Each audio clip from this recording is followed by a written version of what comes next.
welcome to the Special Moves podcast. My name is Mike Williams. These guys are Jake Kulkowski and Liam McKelvey. Hello. Hey gamers, and hey quarantine. Hey everyone listening on the audio services. Yeah, how's it going? I hope everyone is keeping okay, because time is just... It's been a very long time since we've been on your sofa, I've got to say. Mm-hmm. Jake's just checked this tattoo, and it is indeed. It's a symbolic watch tap there for anyone there. Yeah. I think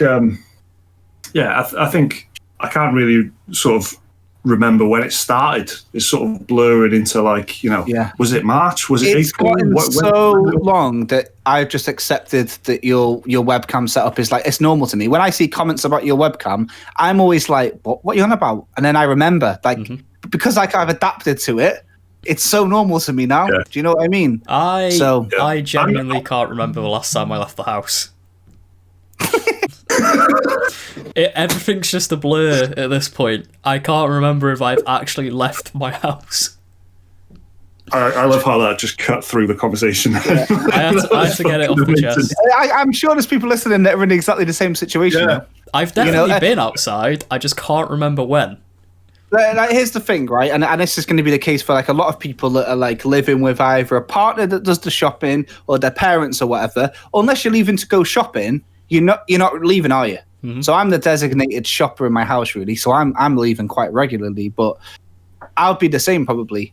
And I don't leave the house much anyway, when there's not a quarantine on, unless I'm going out to feed. I am very much like a bear. I go out to feed or to kill. Other than that, I'm at home chilling, and I go to visit Mike every week with Liam, and sometimes I go back to Holywell to see my friends. But other than that, it's limited at best. Yeah. So I think we've talked about it a bunch of times, especially the first week. But as gamers, we you know what I mean. We're adapting, aren't we? And what are we doing with our time? Playing games from a decade ago. Well, I mean, for me, I've been going out. I've been going out to work a lot as well. So I've kind of enjoyed how quiet it's been, because I live on a busy road. I've probably said this every podcast since they started, but I live on a busy road, and it's just dead quiet. And then when I'm leaving for work and stuff in the morning, and coming home in the evening and stuff, it's just really, really quiet. But that is changing. The last week or two is definitely picked up. There's a lot more people about, I think, and people are getting tired of being in the house, which is kind of understandable, I guess. But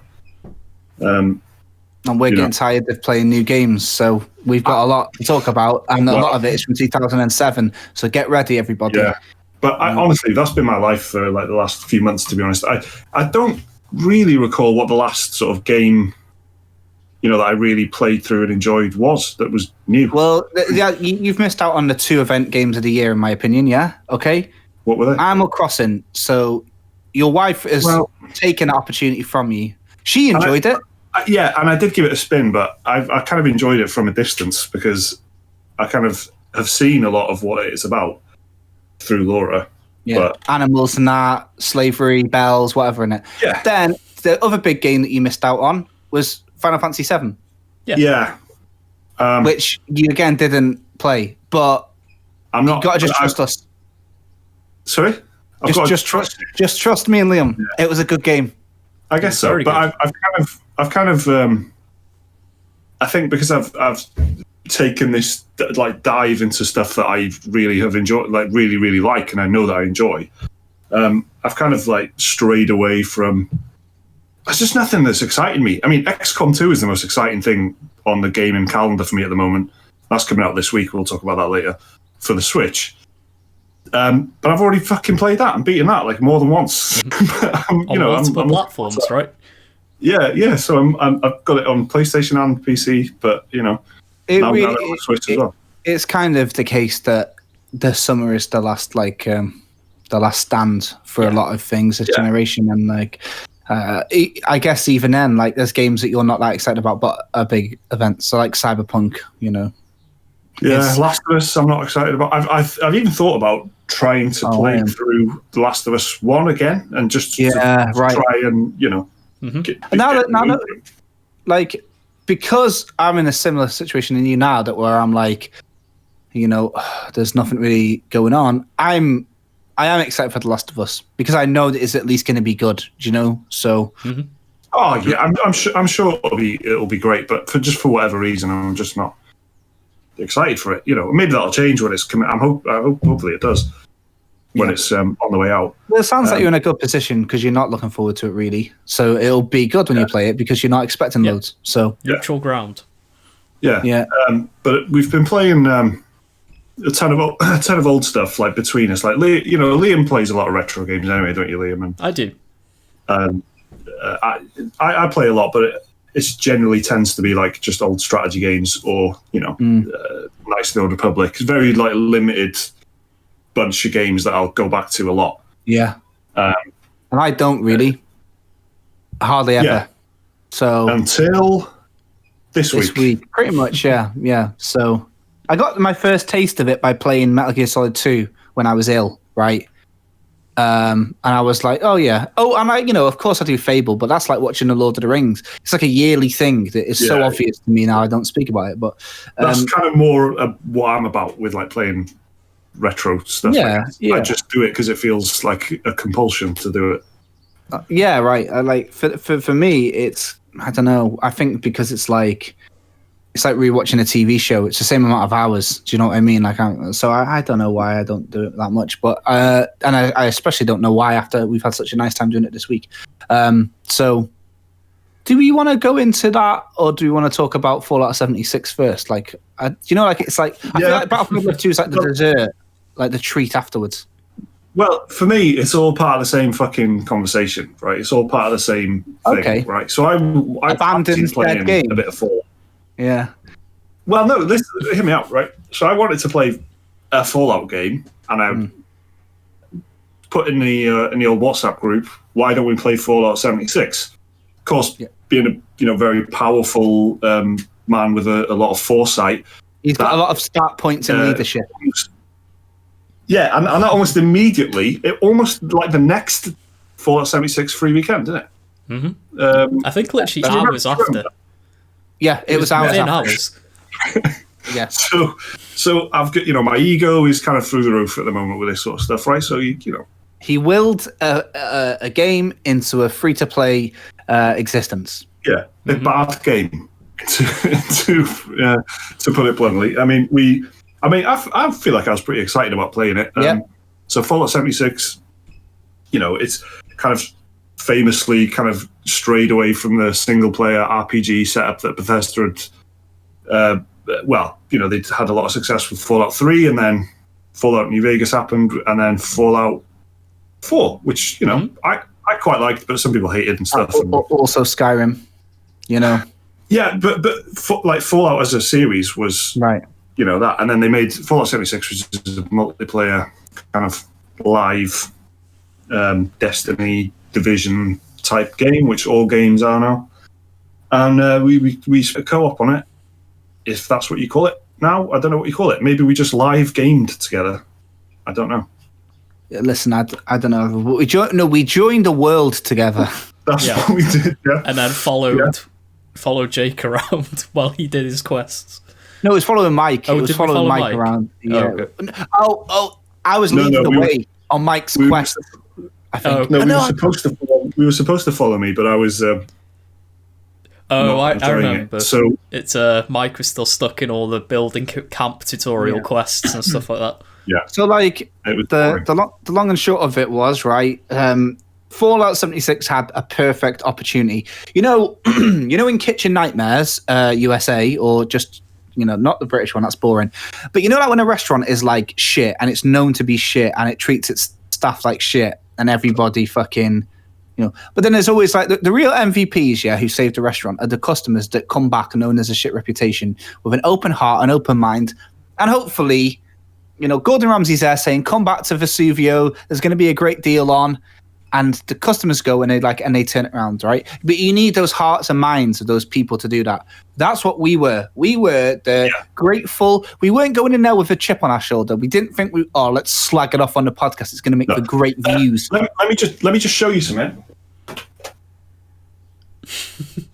Okay. Right. Yeah. This is what, if you, by the way, if you're listening, I'm holding a real life Pip-Boy thing, which I don't know where, I can't remember where I got. Spent an unnecessary amount of money on some Fallout tats, basically. Was it the Fallout 4 special edition? That's what it was. Yeah, that's I remember they sold out quite quickly.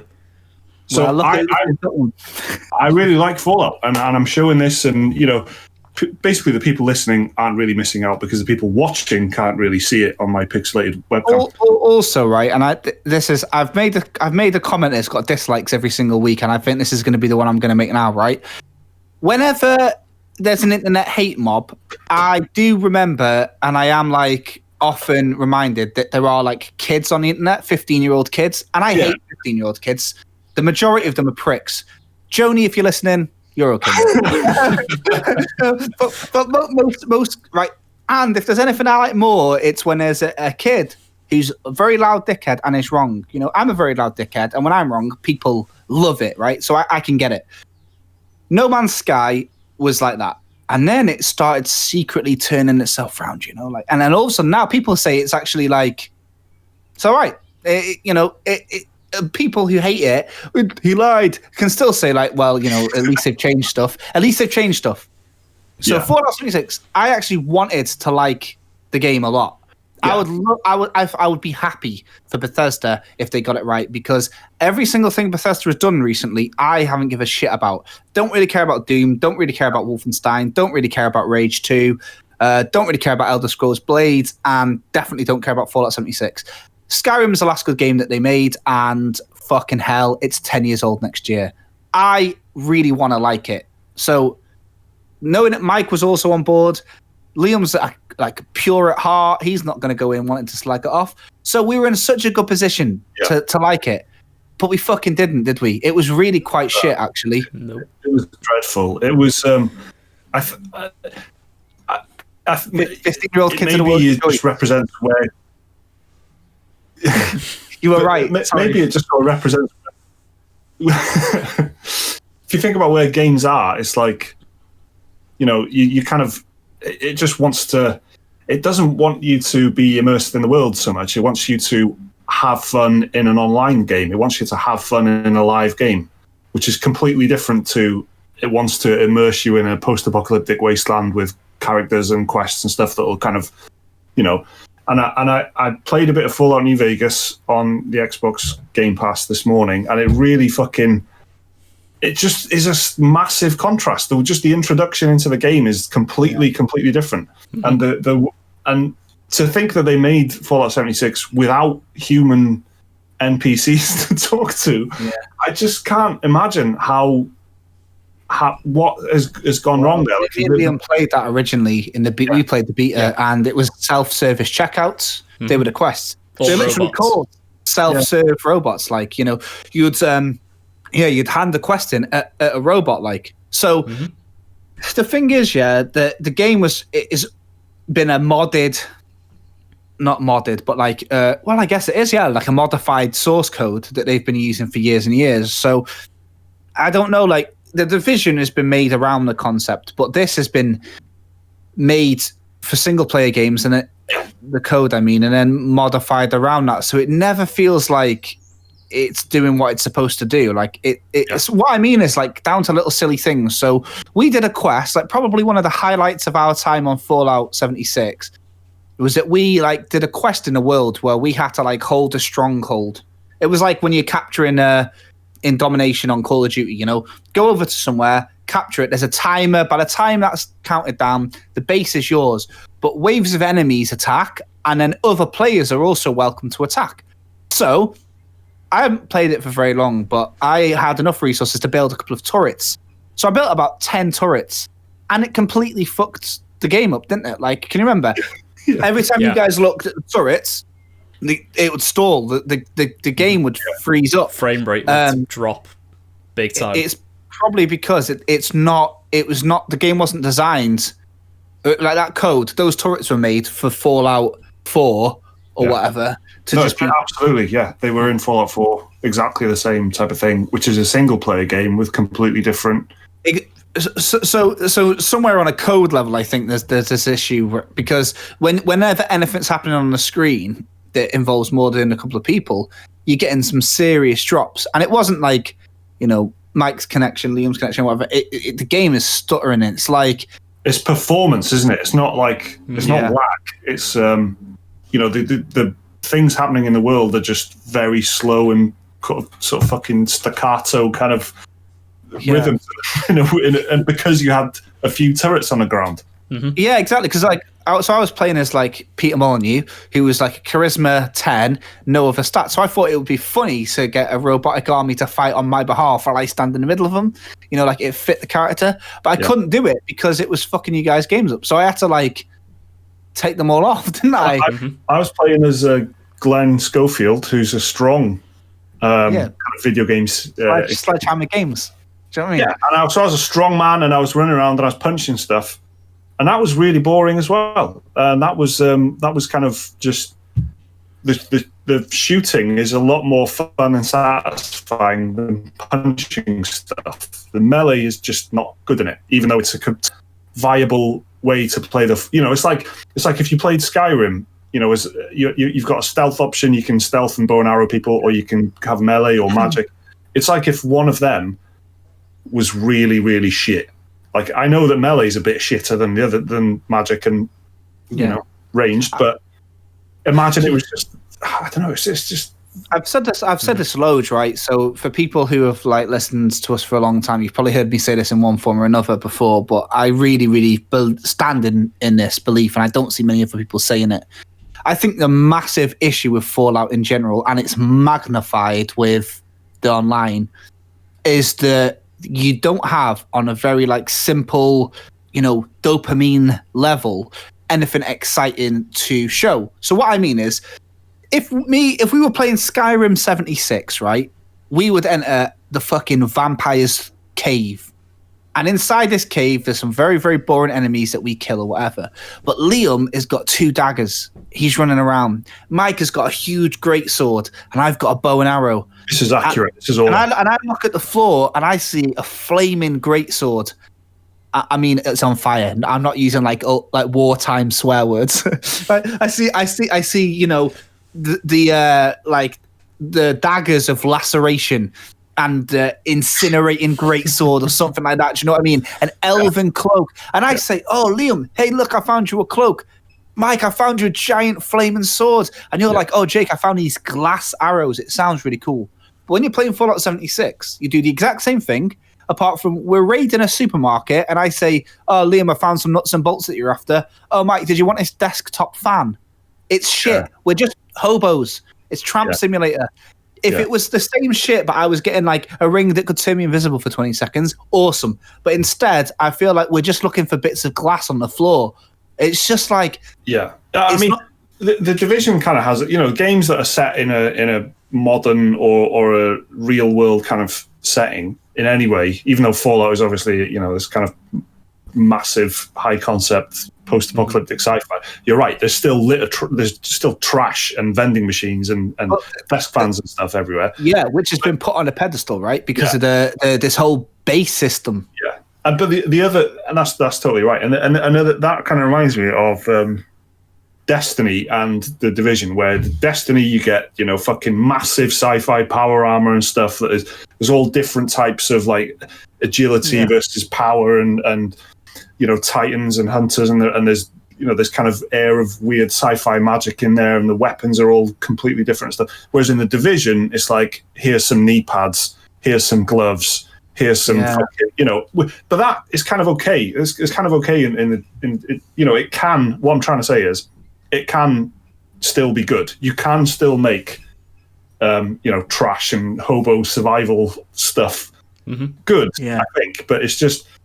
I think the problem with 76 is you have seen literally that fucking desk fan in first person for Fallout 3, Fallout New Vegas, Fallout 4, and this. So you're very intimately familiar with this fucking desk fan. Which is intimately familiar with desk fan sounds like an accusation, all right? And they've done stuff where you can put it in a launcher and fucking fire the desk fan out and stuff, and you can strip the desk fan down and get some nuts and bolts and make crafting stuff with. But I think they've gone in a complete wrong direction of with 76 of settlement building and camping and setting up, which as a concept for a multiplayer game, I can see why they went down that road. These people are coming out of the vaults, and they are colonizing, they're settling, they're kind of settling the new world. They're like pioneers. So I get it as a conceptually, but I just don't think it works as a fun game. Like we were saying earlier, I was the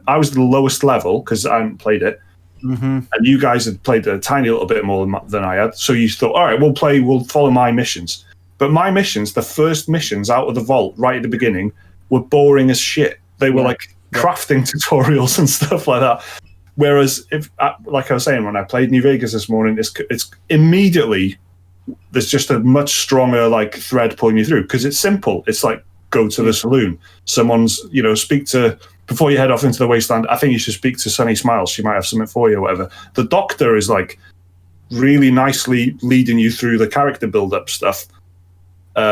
With a voice actor who's pretty good, who's been on some TV and stuff like that, and it's a really nicely done introduction into the game that feels thematic and a good hook into the world. There's just that is really badly done in Fallout 76, I think. Right, and here's the key word: still. So for anyone, because this is all a problem back in the day, they've added like this whole wastelanders thing, whatever. Still, this is problem that the game had originally. And it's still there, and it's annoying because that was a huge criticism. This video, if we didn't, if this video was just put on the internet anonymously, this could have been from launch, and you would not know. Yeah. And to me, that's a fucking bad sign because No Man's Sky, any criticism that it is in the game, like think about any of the criticism about launch No Man's Sky compared to now. It's all neat points, right? Like there's like multiplayer, there is quests, there are people moving around, you can customize stuff, you can make your own base. Nothing unless you hate space, like nothing that you say about No Man's Sky is relevant. Whereas Fallout, I feel like everything. Nobody said the problem was there was no NPCs. The problem was that there was no meaningful NPCs. They've added NPCs, but they still don't do anything, so I don't know. You just can't do it. You can't. You have to remake the game. You can't the game's got some fundamental design flaws that would take more than an expansion pack to fix. It's the whole core of the game, right? So anyway, we had a nice time on Fallout 76. That was, it was a good few hours, wasn't it? No, it wasn't. Sorry. It was a few hours. It was a few hours. I mean, it was bad. The gameplay itself wasn't fun, but the conversations we were having were fun. But you can say that of any game, like if you're playing co-op. We could have had those conversations looking at the Google homepage, and it would have still been as fun.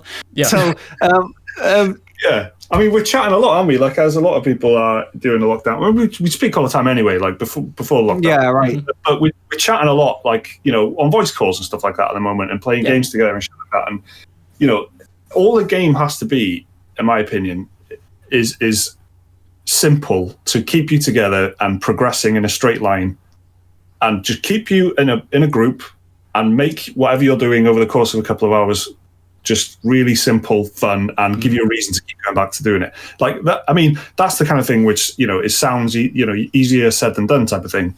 But in my opinion, Destiny is as good an example of that as I've ever played, because we just logged in, we barely discussed what we were going to do. We just kind of did it. Yeah, we didn't need voice chat for it. We were on WhatsApp, and it was just chilled out, and we knew we'll do this, we'll do that, we'll have fun, we'll level up, we'll progress, see you again next week, and it's perfect for that. Even something like the Divinity Original Sin 2, which I really, really love, one of my favorite games ever, is still kind of, it needs a lot of coordination, a lot of tactics. It's a different thing. You don't have to have that level of detail and stuff. Destiny did it really, really simply and well. Fallout 76 just fails at the first hurdle, I think. Yeah, there's absolutely zero reason for us to have stayed together. Liam should have got on with his own quest. I should have got on with my own quest. Exactly. And that's it. But that's boring. Like, you want to...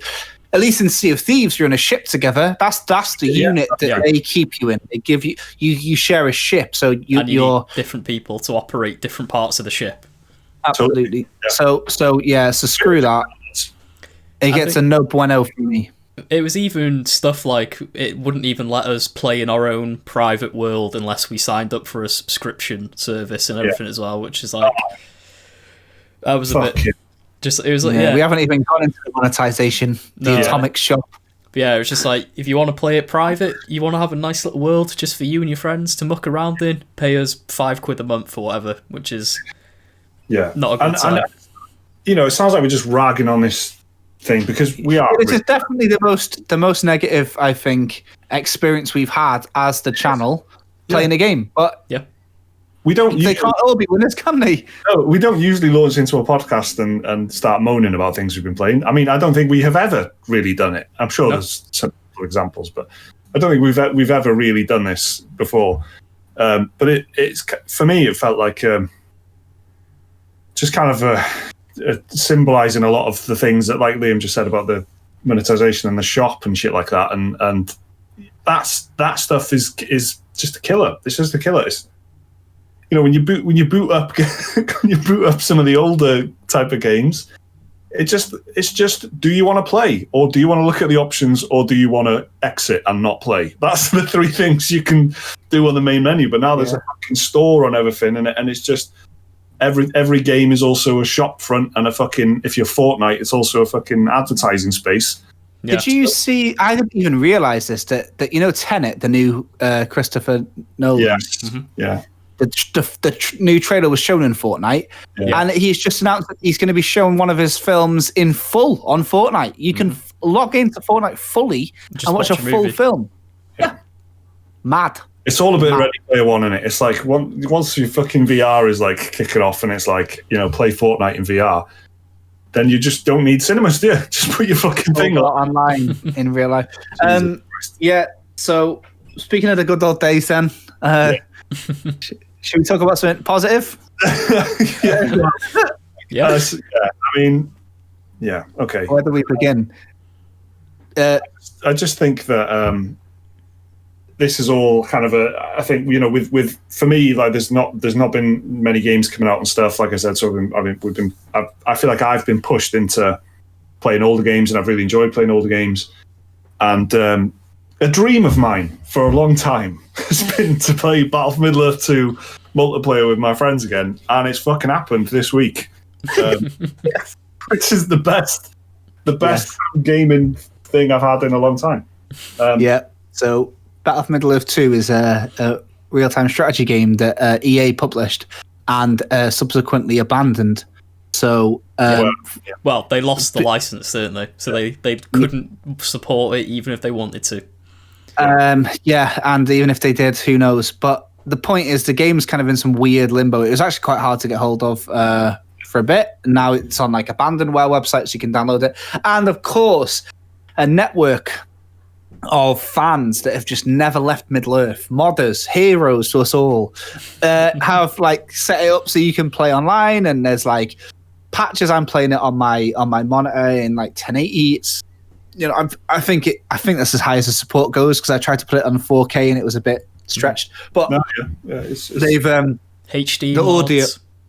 audio they've reskinned the entire game, and even down to like the AI pathing has been changed and stuff like that. So in a very like in a I don't know, like shockingly simple way, you can play online with your mates. You just have to make an account on the Revora or whatever, and then you log in and you can play and you can set up games. So we've been playing like 3v3. We've been like emulating Helm's Deep, where we were sieging Helm's Deep against the computer. I'm getting annoyed at how easy it is and how fucking good it is, and it's just the only thing pulling you through is how much fun you're having, and you keep playing it until you think, we've been playing this for a couple of hours, I've got to go make some tea or whatever, and then you stop playing it. Imagine if they made that today. Like, imagine. Well, yeah, exactly. You'd have ranks. You'd level up.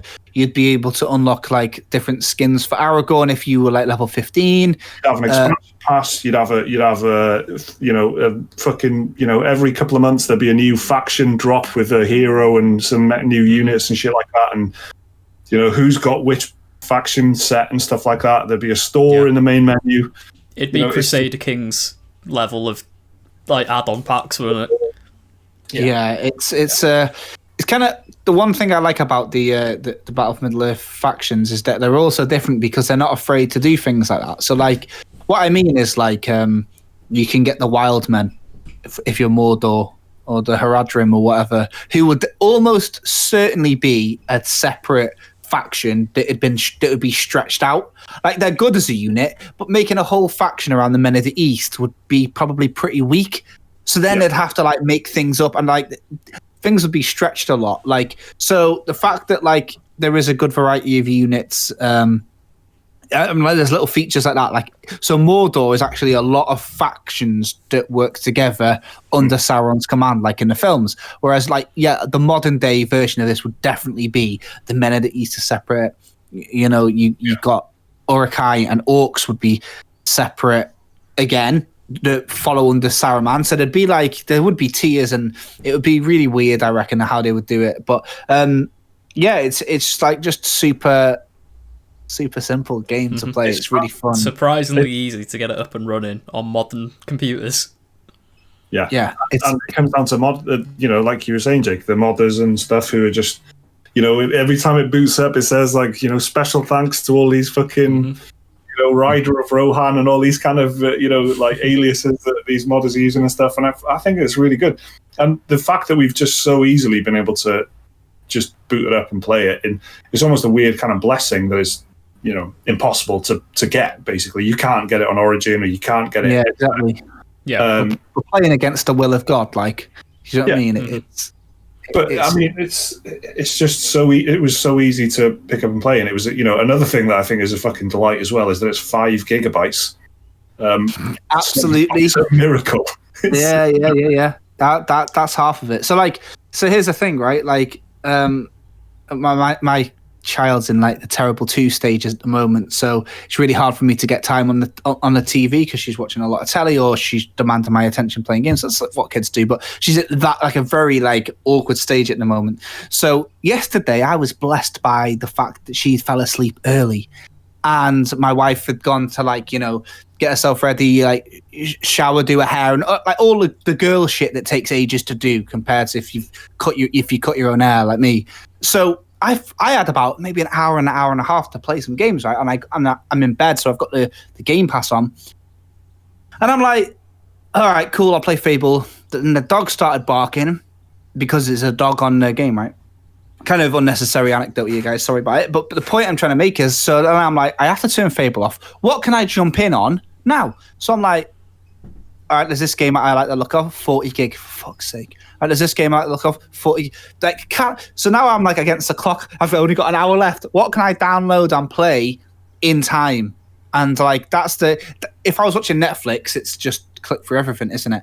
And so of course, out of this feeling that I'm feeling at that very point is where Google in LA have gone, yes, let's make games live, let's get rid of boxes, let's have it so the man with not much time can play games. And you can see where it's come from. But I ended up downloading For the King and playing that because it was 699 megabytes. It was a roguelike, and it had wizards in it.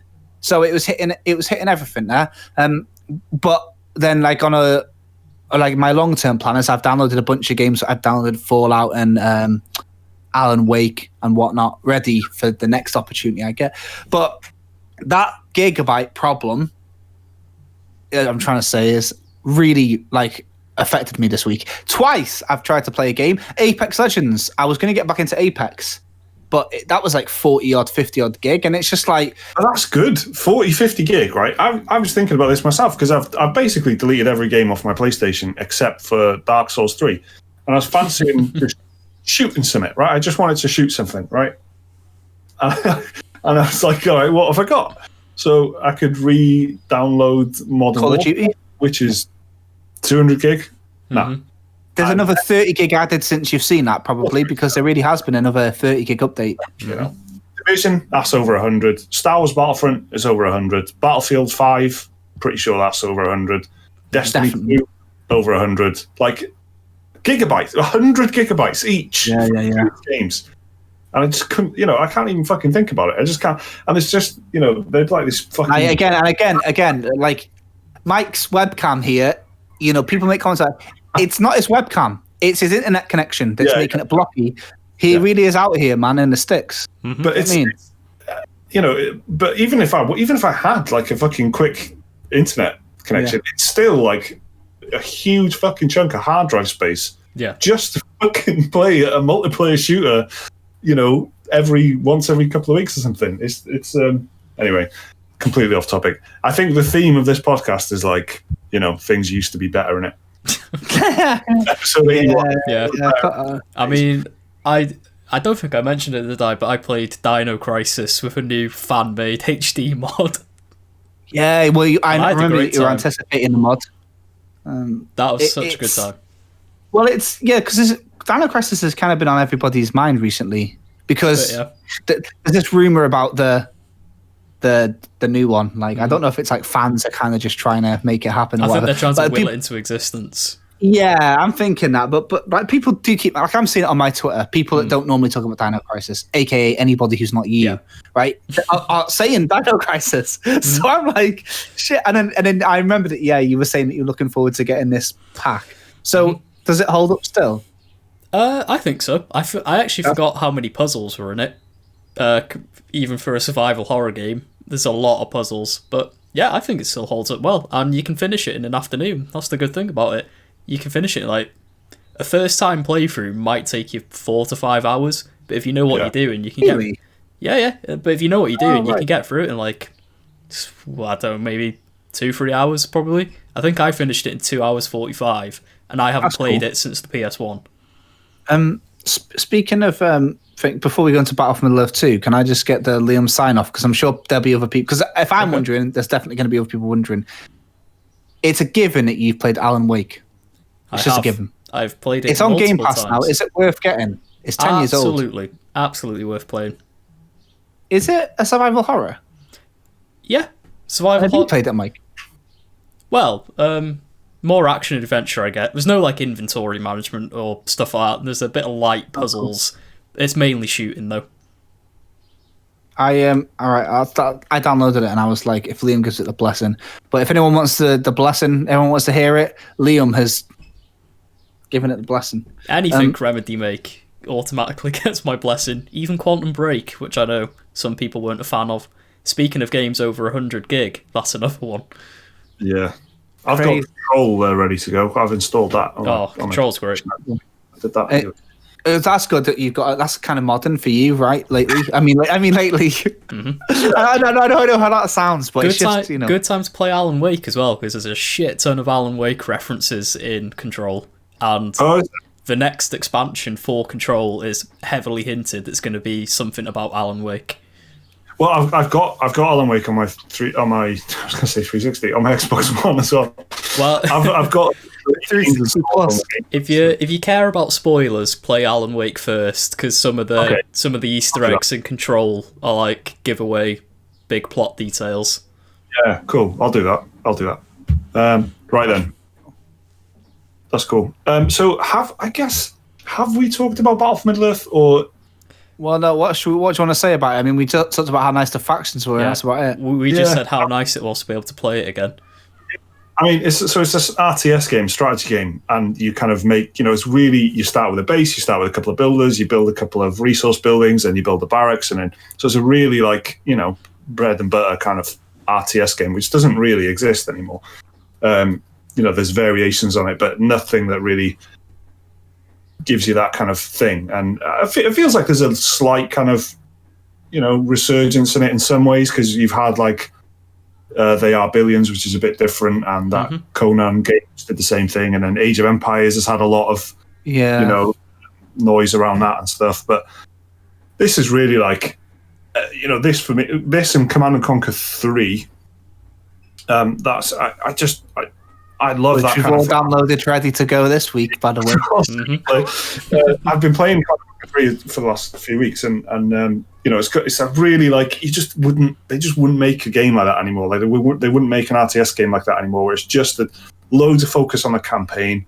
There's like really good campaigns in there with different factions, and all the campaigns have got like filmed FMV sequences with actors who've been in like Lost and fucking loads of recognizable faces in it. Basically, everyone in it is someone you recognize, right? They've been on Battlestar Galactica, or they've been on Lost, or they've been on something. Red Alert 3 has actual Oscar winners in it.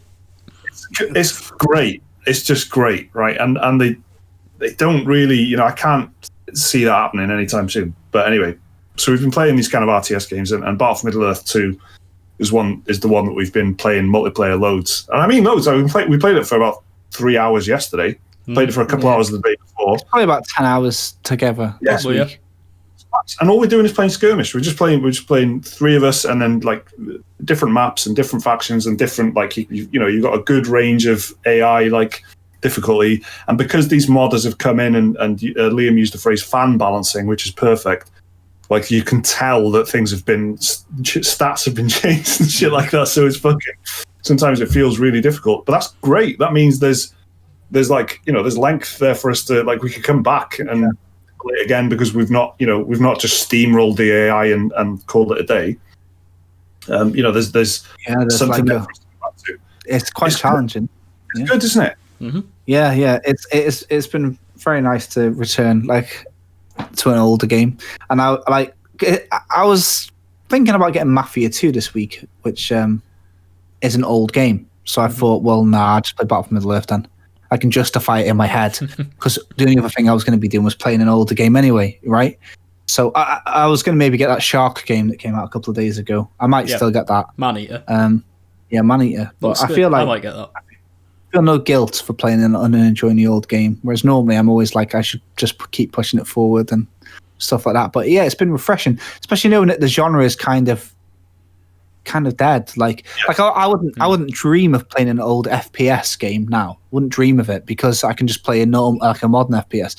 Like, I just, I kind of like where the FPS genre is going, to be honest. I don't know how controversial that is these days, actually. No, I think you're dead on the money, because that's, shooters are absolutely amazing. The Destiny is amazing. The feeling of the new Call of Duties, like the campaign is fantastic for it, and it's great. Just the feeling of how it plays and everything is superb. Yeah, I think that's related if you went back. And again with RPGs and stuff like that, like, I really like the state of RPGs, and I think what my favorite genre of RPG, like the CRPG, is in a very good place at the moment, actually. So Baldur's Gate 2 is fantastic, but I would much rather try to start Pillars of Eternity 2 again, But with RTS, like, I did really like them when I was younger. Like, nowadays, I feel like I'm getting a bit like, I feel like the current climate has affected how I think about them. So what I'm trying to say is, like, I'm more of a tower defense-y guy now. Like, I play, so I actually put about 20 hours the past couple of months into Northgard. And that's very, like, base-focused, defense-focused. They are Billions, and the new Conan is the same. You're not, you're building armies, yeah, but the majority is lay solid towers and defenses and walls, and you've got all these different. You've still got that rock paper scissors system, haven't you? When they said rock paper shotgun, rock paper scissors system, where it's like, you've got ballistas that are good against infantry and catapults that are good against heavies. But with Battlefield Middle-earth 2, there's a real army focus. So I will build like a battle tower in the middle of my base, and it counts for fuck all, right?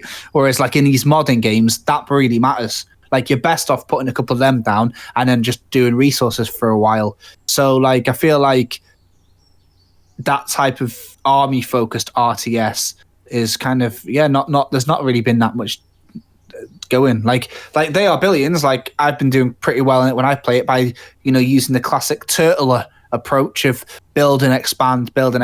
Whereas on this, it's very much like you win games by putting pressure on the enemy or withstanding a counter-attack with troops. It's very troop focused, I guess. There's a strong kind of leveling system in it, and there's heroes, so you can, I always, the first thing to do is, like, I'll make a hero, or sometimes 2 heroes, and then send them out to start leveling them up straight away, because they've got abilities, and then their stats will improve when they level up, and even the regular units level up, when they get more kills, and you're totally right. There's a focus on, like, your units and how effective you are at kind of microing and balancing, Yeah, exactly.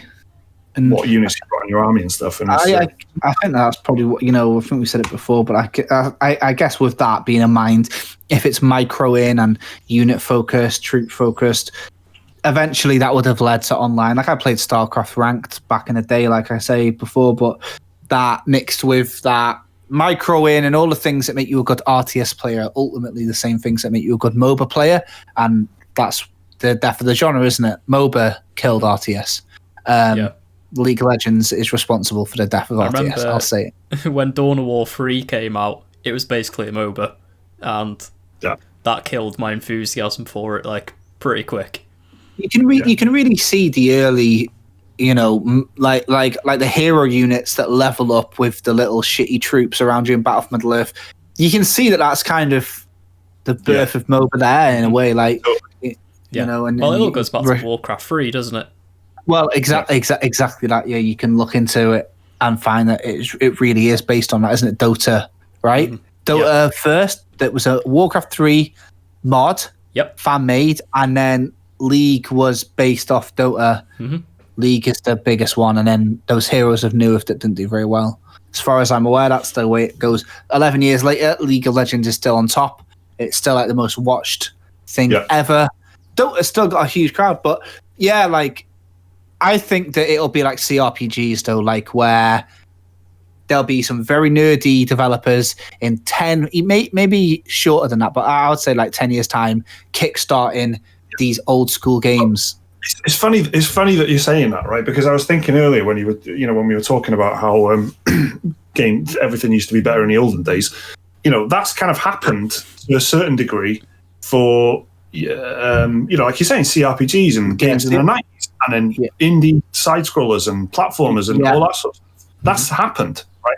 So I just can't wait till it hits like about 2006 to 2008 when you get like Dead Space and Command and Conquer and 3 and Battle for Middle-earth and shit, and you just get these kind of, you get this, the transition into the kind of type of games that we have now, but they're not 120 gigabytes, and they're not this fucking God of War kind of every moment is a cinematic fucking masterpiece. There's really good core fun games in that period that you're not getting because there's just this whole tier of like monetization and liveness on top of it. That's the thing. It's going to be really hard to like because of course if there was a new Battle for Middle-earth, you'd want it to be online, and I wouldn't mind it being ranked. But it's about not putting a focus on that, right? Have it there, but have it as like in the 2006-07s, like online was there, but it wasn't as important as it is now. Do I need customization for my units, and do I need fucking a season pass, and do I need a store? No, I very much don't fucking want it.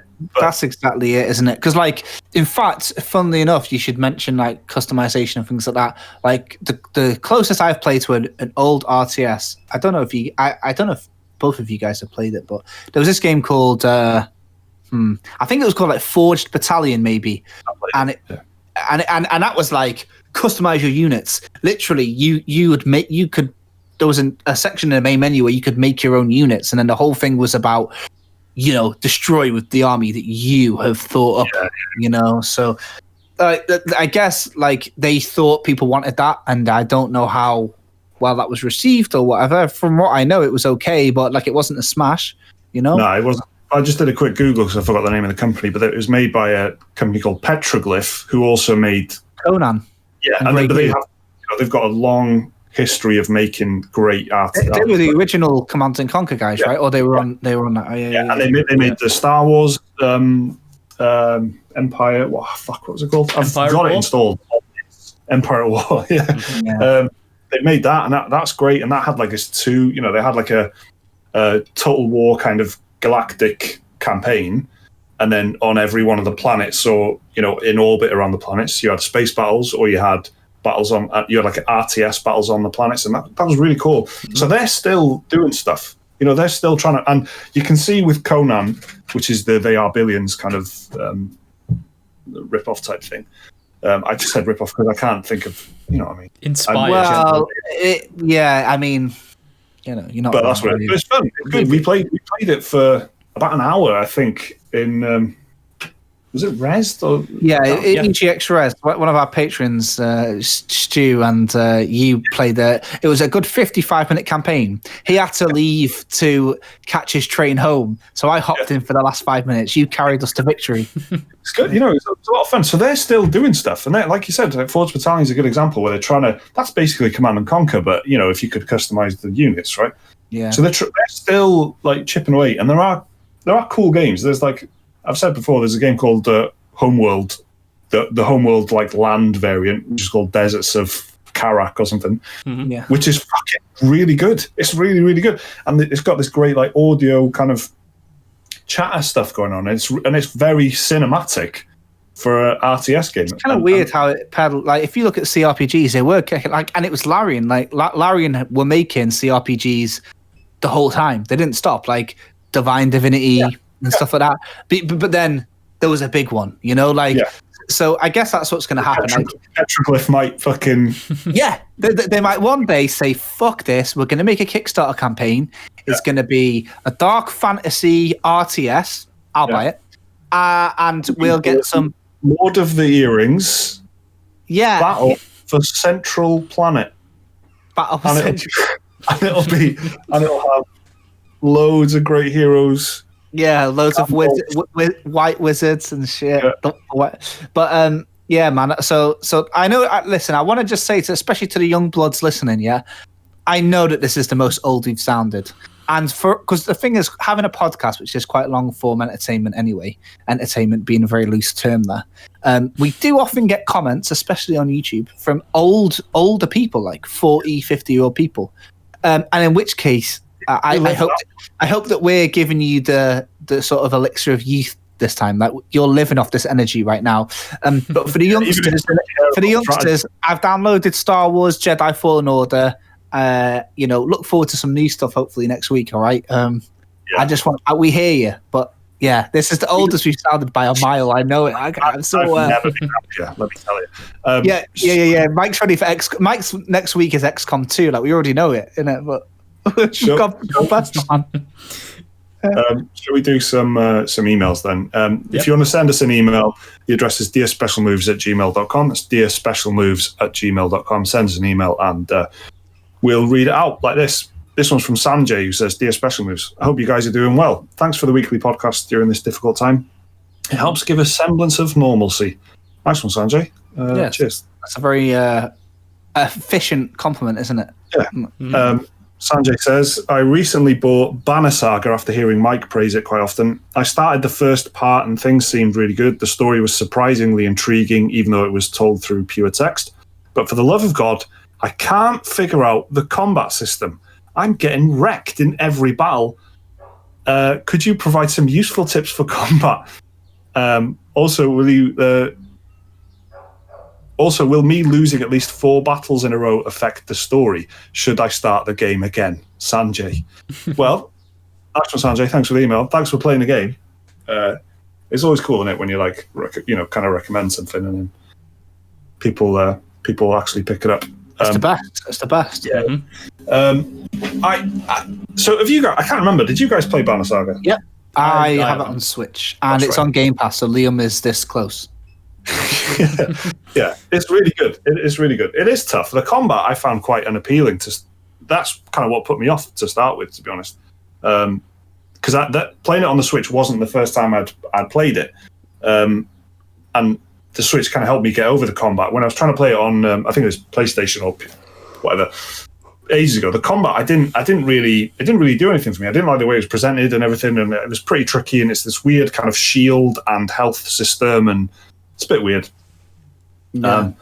But it is good. It's really good when you get into it and you kind of realize what you need to do, and you kind of, there's loads of like tip videos and stuff out there, and there's good guides if you're stuck. I guess it's pretty challenging. What did you think of it, Jake? I didn't really have that hard time, I don't think, because I had a lot of archers and spearmen, and the spearmen are like pretty good, if I remember rightly, of like getting through shields.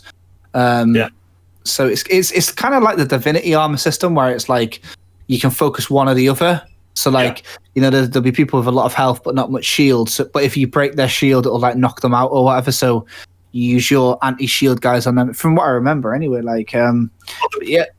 The biggest basic thing I can think of, right, is that you don't need to. From what I remember, it's better to say there's 4 enemies. It's better to get all 4 of their hit points down, like evenly, rather than focus on one, which is what you would do in RTS games. You'd like get rid of one tank at a time, kind of thing. If I remember rightly, actually, on that, I had like quite a few archers and spearmen, but I'd have a giant or 2 nearly every battle.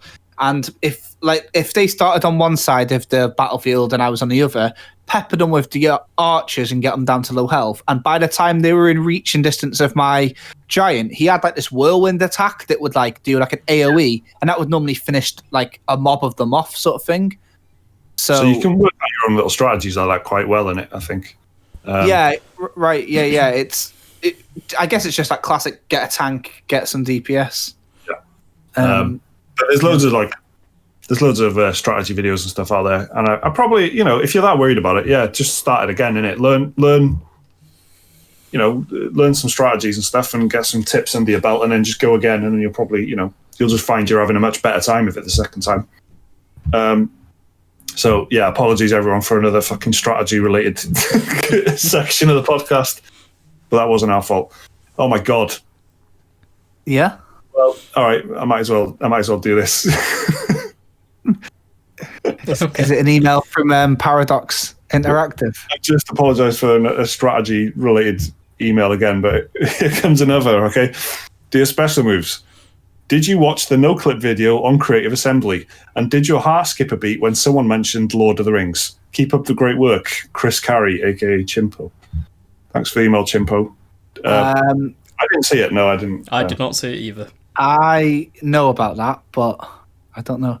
Do you want to hear something weird about Creative Assembly and me? If you know anything about a Lord of the Rings Total War and you haven't told me, well, I don't want to. Listen. So here's something. Okay. I'm not expecting you to do it now, but I mean, no. But this is over. The long and short of it is that I work in the games industry as a professional, and I work with Sega, and Sega work with Creative Assembly. The head of publishing for Creative Assembly was doing a university dissertation on content creators specifically, and he asked me a bunch of like questions like for his lecture. Like I'm cited as an expert in his university dissertation, and on the back of that, I have like a Creative Assembly Nando's Black Card where I get free Creative Assembly games for life. So I, more than knowing that I get it for free, and knowing that I could ask. I have sent Creative Assembly an email asking about it after watching it. They haven't replied to me, obviously. But I'm like, I see. So you've seen the... I saw it, and I thought, I'm in the best position to ask. So selfishly, I've asked, but yeah. What was in the no-clip thing, then? I didn't see it. What was? It's kind of just talking about all the different games, and it's more a reaction to fan mods of Lord of the Rings for Total War games. Oh yeah, which are amazing. They're really, really amazing. Because I think that's the number one thing anyone does when a Total War comes out, the mod community, right? They'll make a Lord of the Rings mod, surely. Anything with horses in it. Nah, it's not as like they're still working on Attila. They did do it for Medieval 2, and then they're working on Attila. But then, from very limited knowledge, from what I understand, it's very difficult to mod the Warhammer ones, and even like the Three Kingdoms. I'll post you the clip in a bit. I think they mentioned Game of Thrones as well, actually, but I'll send you the clip after this. But yeah, shouts out Chimpo, by the way. Yeah, that's a pure coincidence that this has been wall-to-wall fucking strategy. That was mine this week. Yeah. So let's check out the last email then. So this one is. Is it from Creative Assembly? We're safe. Dear Special Moves, I love the podcast. I'm part of the audio listener master race, and it makes my Monday morning drives to work a bit more bearable. Awesome. I love Diablo 3 on the Switch. What other games would you guys like to see ported over to the Switch, particularly from the 360 or PS3 generation? For me, it has to be Mass Effect. Thanks for all the hard work. Stay safe, Scott from Wigan. Scott from Wigan wants to know, what games do we want to see on the Switch? Next week. Oh, yeah. You actually always said XCOM 2. Yeah. And then before that, I always said Divinity Original Sin 2. Yeah. CRPG makes a lot of sense. I don't think you'll be waiting that long for the 360. Yeah, exactly. Liam, I'm interested to hear what you've got to say. You're going to have a deep cut, I think. I don't know, because quite a lot of the really good ones have been ported over. Like Bayonetta was ported over not that long ago. Even Deadly Premonition got ported over to the Switch. That's how deep cut we're going. Kind to us. It has been good to us. And I played Dragon's Dogma. Based on Liam saying it was good, and is that 360 as well, Liam? Right? That was 360 PS3.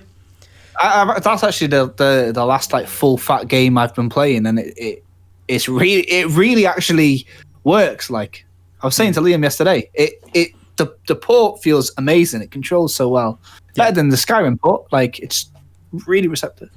Like all the really big like must-have games, I think have been ported already.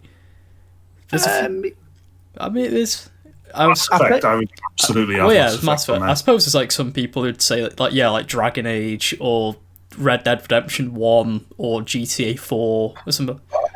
I'd play the Dead Space trilogy on there. Dead Space could be because I only played the first Dead Space. I didn't play 2 or 3, so if there was like an opportunity to play the trilogy on there, and 1 Knights of the Old Republic 2, but that's not on. Well, I guess you could play it on the 360 if you wanted to. Yeah. So yeah, Republic 2 definitely. I'd love to see that on there. In the same vein of Diablo, I guess, Marvel Ultimate Alliance 1 and 2. Get the intact, then you could have all 3 of them on the Switch. Then the trilogy, because the third one is Switch exclusive anyway. Why not get the other 2 on there? That hasn't been done, really, isn't it? Yeah, well, it's a licensing problem. I think because Activision made Ultimate Alliance 1 and 2, and they've since lost the Marvel license, and so they'd have to renew it if they want to release it again. Which they did do. They did it on PC, PS4, and Xbox One, and the ports were not great, to say the least. Okay. I don't really know what else. I like Viva Pinata is a cute RTS. Yeah, it's quite minimal, isn't it? So I think and the colours would probably benefit from being on a small screen. So I like the idea of Viva Pinata, and I don't know about 360. Like my favorite 360 games was like pretty much Skate, which won't happen. Fight Night, which won't happen. COD 4, which I wouldn't even want to see. I wouldn't want to see Call of Duty on the Switch. Yeah, I think it loses some of its. It's a sweaty game, and it loses it. Do you get me? Like, definitely. In it, like Overwatch, it's a very sweaty game as well in it, and that is just not that good on the Switch. Like, you know what I mean? And I don't know anyone that plays it on the Switch, properly. Yeah. But like, I don't know. What about the orange box on Switch? That would be a hell of a. That'd be cool. Yeah, that could be fun. Team Fortress has got a bit of that sweat there. Then you got Half-Life, which would still look good now. It still looks good today, really. And Portal, a cool physics game, right? On the There's quite a few. I mean, Fallout seems like an obvious one as well. You get fucking New Vegas going on there. That'd be good. Yeah, Fallout 3. No reason that could happen. Yeah, it's very doable. If you can get Skyrim on there, you can get any of them on there. I believe. Sure. Man. Shit, I don't think we'll be waiting long for Mass Effect. I reckon by the end of the year, by Christmas, you'll be playing Mass Effect on there. It's so obvious. It's so obvious. They've really underutilized it. I would just take a Mass Effect, just remaster trilogy. I'd fucking. Oh yeah, it will be. Oh right.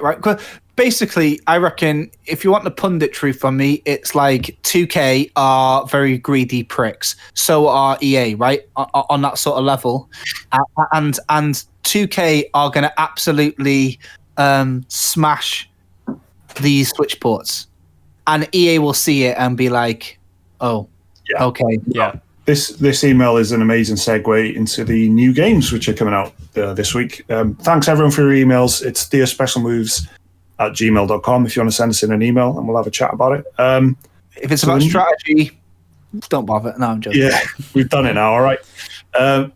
So new games for this coming week. There's loads and loads and loads of Nintendo Switch ports.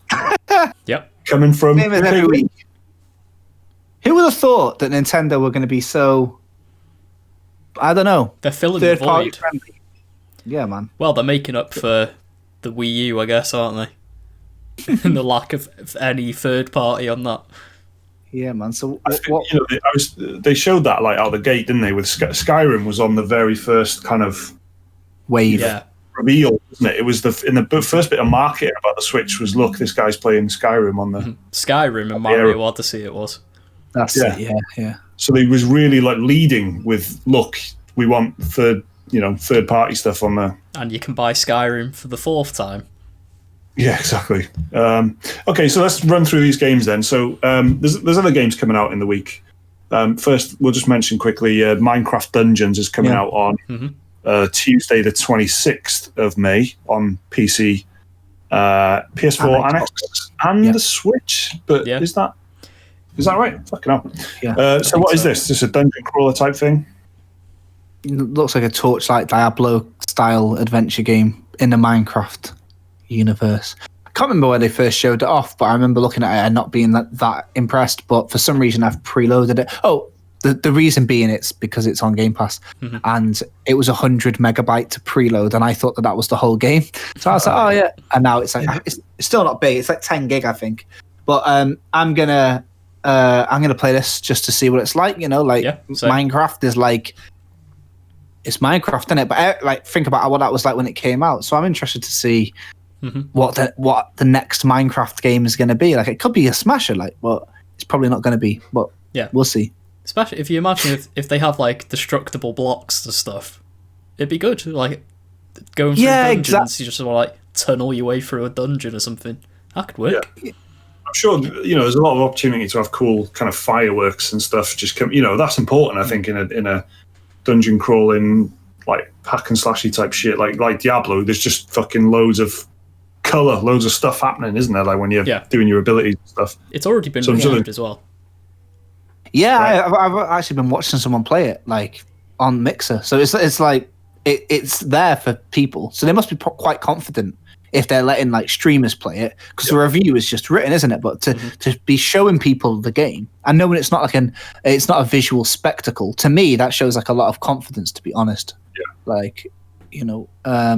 So looking forward to it. Get me ready for Torchlight 3 this summer.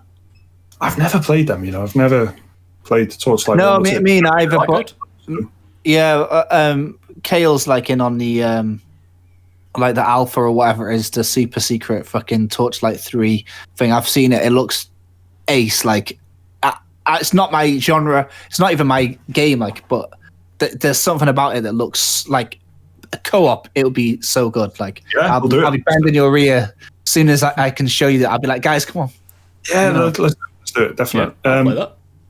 So, also later on in the week, here's the kind of the parade of 2K games.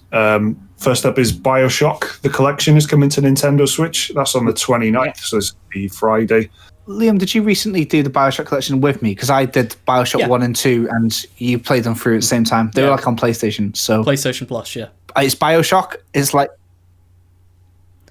What, I mean, what hasn't been said about BioShock already? It's been out since 2006, I think. Or 5 even, I don't know.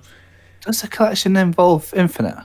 Yeah, so even on the Switch, it's BioShock 1 remastered, BioShock 2 remastered, and BioShock Infinite with all of DLC. Same for BioShock 2, that's got the Minerva's Den expansion pack included with it. Except, it's on the Switch now. Yeah. So fantastic games. Just, if you want BioShock on the go, now you can. Borderlands, the Legendary Collection, is also on the same day. So Borderlands, what is that? 1, 2, and the pre-sequel? It's 2 in the pre-sequel. 1's not included. I mean, at least I don't think it is. Yeah. I feel like the games kind of blur into one weirdly for me a little bit. The Borderlands games, I don't know why. I don't know if you playing through 1 and 2 then 3, you're just a very long kind of parade of shooting stuff that kind of gradually gets a bit better in terms of like how it feels and stuff. Yeah, I was a massive fan of it, really. It's one of those games where if you're into it, you enter it like big time, but if you're not, it's just sort of like meh. Like, I like Borderlands for the gameplay.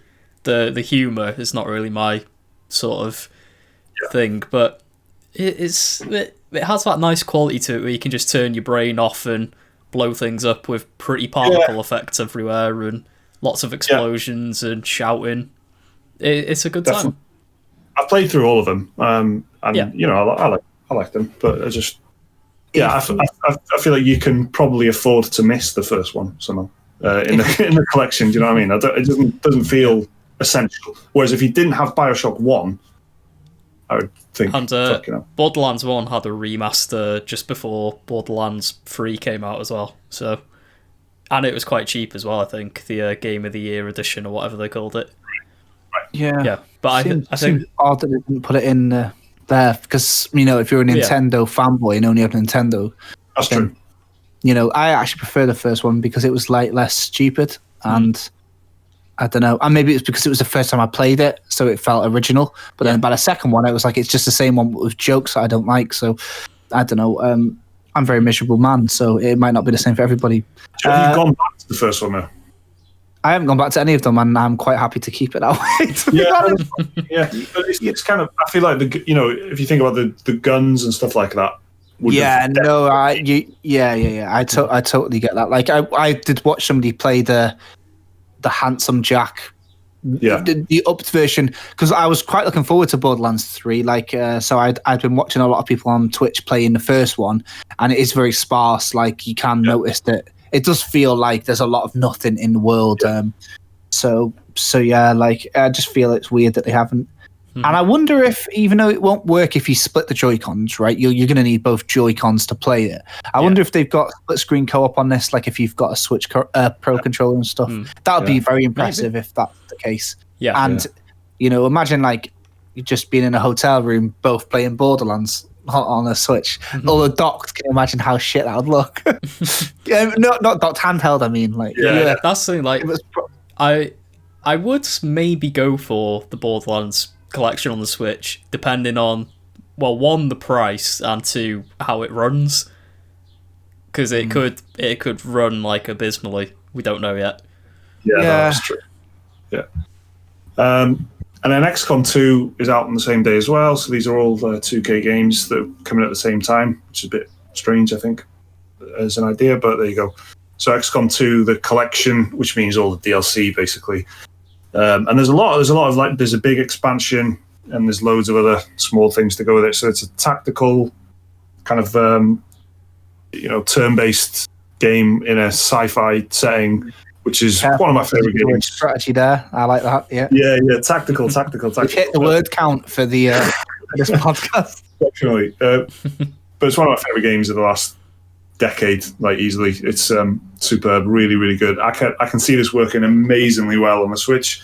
The only thing I would slightly worry about is the performance, because weirdly, even though it's a turn-based tactical game, the camera kind of cuts into people, to have over-the-shoulder views of your units shooting and stuff like that, and that has historically been a bit I'm not just saying like choppy, it's like caused problems of games freezing and stuff like that, and which can be really frustrating in a fucking dice roll turn-based tactical game, because it's difficult to replicate exactly what you just did last time, because there's a dice roll involved in there, so if you shoot you might miss, so it can be annoying if the game kind of locks up and freezes, but hopefully that won't be there. But it's amazing. I love XCOM, and I really hope people will I'm wondering what they're going to do with it. But from my experience, like looking at how they did Divinity, which I was wondering, they kind of locked the camera. Yeah. So it's kind of cropped what you can see, and I guess that's probably how they're going to do this as well. It'll be a smaller scope, because that way they don't have to process half as many things. And yeah, I'm assuming that's how they get it working. But they'll limit particle effects and the explosions and shit like that. Like a feature complete is cool, and then you get that like nobody, how like people talk about Bloodborne, and it's you are both people, but like the same people that talk about Bloodborne, the Old Hunters, is the same people that talk about XCOM War of the Chosen. Like is that what it's called, the DLC for it? Yeah, people talk about it like it's like essential, basically. Yeah, it is essential, but it's kind of only in the sense that it's so good, because it's not like No, I mean it's not essential in the sense that the base game is worse without it. The base game is superb. The base game is really, really good, and the expansion is just the way they do these expansions is really very, very impressive. How they just add a fucking ton of stuff to it without sacrificing anything, really, and without compromising anything. And just, it's not just adding cosmetic stuff and different weapons. They just add mechanics and systems and stuff on top of what's already there. It's fucking that's great. In this, isn't it, as well, right? That's the key thing. So it's like the complete version. Because that's what I'm saying. Like, if it was just the base game or like the small DLC, people would be saying like, you know, you need Warrior of the Chosen. It's like if they ported Bloodborne without Old Hunters, you know, you'd be like, well, or The Witcher without Blood and Wine. Do you know what I mean? But it's been. I don't think we've said it yet, but it's worth, you know, just knowing it. 2K have like owned the week. Yeah, it depends on what level of interest you have, but like from our point of view, they announced a Mafia trilogy. They put out a Mafia game. Civilization announced its roadmap. If you don't know what Civilization 6 is, then hey, it's on Epic Games Store for free right now. And Lastly then was GTA. Yeah. So GTA 5, and then exactly. So it's like they really know what's happening. They really know that the week is going to be full of announcements after and before this week. So they're like, they've owned this week. They've been very clever, but most new gamer news belongs to 2K, and it's just because they've very cleverly positioned themselves. So I guess that's why they're putting everything out on the 29th. Because it doesn't matter if you're a strategy fan, a shooter fan, or a story fan. If you own a Switch, there's going to be one of those games that. And another thing is like Switch owners are either, you know, no. I was going to say they're either younger people or people that are like happy. If they own just a Switch, they're normally happy with, you know, not being. They're happy with just a Nintendo console, so they probably haven't played them. But it's not true. Everyone has a Switch if you can get your hands on them. But you can't right now. You can't get your hands on anything Nintendo Switch related because it's sold out. If you want a Nintendo Switch, good luck. If you want to stay exercised and get a Ring Fit, double good luck. So, yeah. I don't know if Mike is frozen or he's just closing his eyes in solace. No, he's there. I'm about, mate. I'm about. Don't worry. So, Xenoblade Chronicles: The Definitive Edition is the last game that's coming out. That is not a 2K game. It is not. That's coming out also the 29th, which is the one that Liam is going to buy. I would say it is. Yeah, I'm going to get it. You know, when they showed off, when Nintendo do a direct. And they end the direct with the oh shit moment, like the Animal Crossing reveal, the Smash reveal, the Breath of the Wild 2 reveal, and the Link's Awakening reveal. The other game that they did was this, wasn't it? Like this was like their oh shit moment, one of their directs, where they were like, "We'll just leave you with this bomb." It was this. So it's a JRPG made by a company called Monolith Soft, published by Nintendo, and it has a bit of a legendary reputation because when it first came out. It only came out in Japan, and Nintendo said, we're not bringing it to the West. Then they said, it was on the Nintendo Wii originally, I should say as well. And then they were like, we're not bringing it to the West. And they're like, we are bringing it to the West, but only in limited quantities. So it was really hard to get a hold of a copy of Xenoblade Chronicles. Then they brought it on the 3DS, so more people could play it. But then they were like, it's a bit of a suboptimal version. And now they've come along and gone, we've pretty much remade it from the ground up for the Switch. And it's, I suppose, the closest comparison I can make, and it's probably not a very good comparison, but gameplay-wise, it's very close to Final Fantasy XII. So, like, very big world, almost MMO-ish in, like, its size. Like, it's a bit fantasy, bit of sci-fi, sort of a blend of the two, because it's set in this world that is... It was two giant titans that killed each other in a fight, and life has sprung on the dead bodies of these giant titans. Cool. And yeah, it's like an episode of Futurama, that, isn't it? Isn't Bender have a civilization on his stomach? Kind of. Or Horton Hears a Who. if you want a deep cut guys, they're both insane references. Like they're both very cool. Yeah, it's a massive JRPG. It's got quite a good voice cast. Well, the performances are good anyway.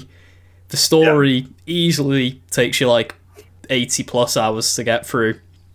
And in this, for better or for worse, better or for worse, and in this definitive edition, they've redone all the character models. They've done new textures. It looks far better than it did originally on the Wii. And they've gone a whole extra step and added a completely new epilogue to the game called Future Connected, where it's a completely new chapter developed from scratch. It's even got a new combat system, I think, in it. So they've added it, and apparently it's going to be like 20 plus hours long, just this one epilogue. So if you're looking for a good old-fashioned JRPG and you want something to eat all of your time, Xenoblade's a good way to do it.